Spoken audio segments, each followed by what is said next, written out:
Pagsampa mo ng 22, sasampalin ka ng buhay na akala mo dati chill lang. Malalaman mo na yung mga salitang hindi pinupulot ang pera, na dati ay naririnig mo lang sa mga magulang mo. Magtatrabaho ka, magbabayad ng tubig at kuryente. Tapos trabaho, trabaho ulit, paulit-ulit.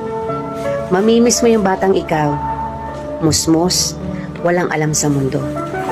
May mga gabing bibilangin mo ang oras ng tulog mo kasi akala mo makakatulong ito. Gigising ka para kumayod, umanap ng pera. Perang akala mo sapat na. Pero dahil salat ka, wala kang magagawa kung hindi tanggapin ang katotohanang ganito ang buhay.